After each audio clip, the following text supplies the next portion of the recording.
Now the serpent was more cunning than any beast of the field which the Lord God had made. And he said to the woman, Has God indeed said, You shall not eat of every tree of the garden?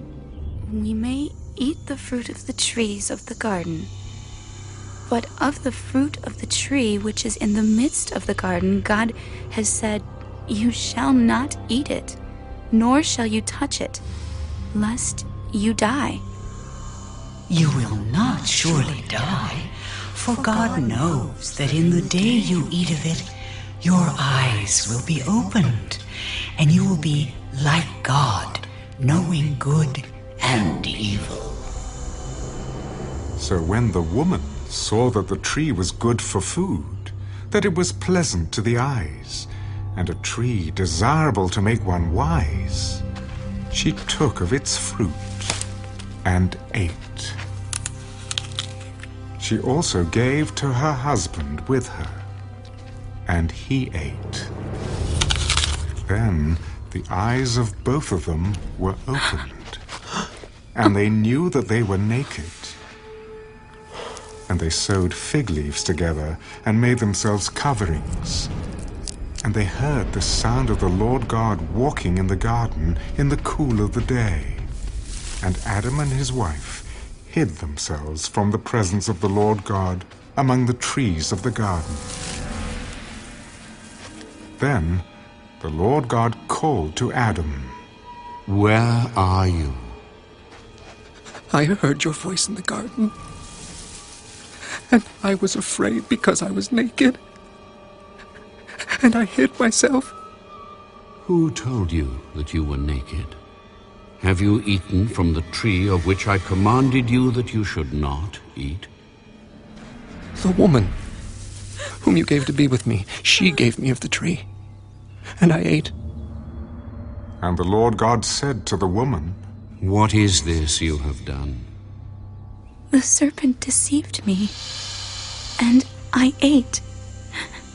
So the Lord God said to the serpent, Because you have done this, you are cursed more than all cattle, and more than every beast of the field. On your belly you shall go, and you shall eat dust all the days of your life. And I will put enmity between you and the woman, and between your seed and her seed. He shall bruise your head, and you shall bruise his heel. To the woman he said, I will greatly multiply your sorrow and your conception. In pain you shall bring forth children.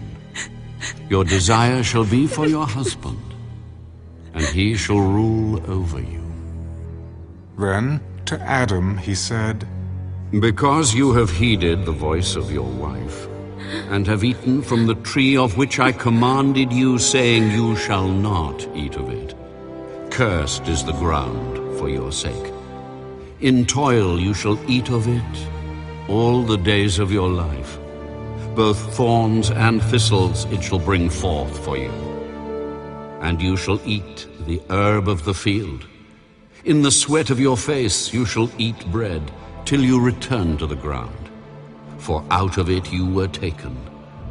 For dust you are, and to dust you shall return.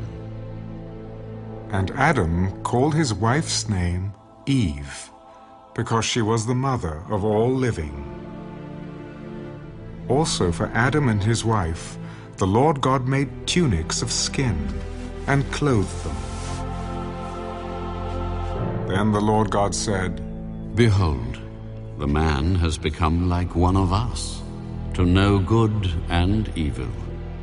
And now, lest he put out his hand, and take also of the tree of life, and eat, and live forever. Therefore the Lord God sent him out of the Garden of Eden to till the ground from which he was taken. So he drove out the man, And he placed cherubim at the east of the Garden of Eden, and a flaming sword which turned every way, to guard the way to the tree of life.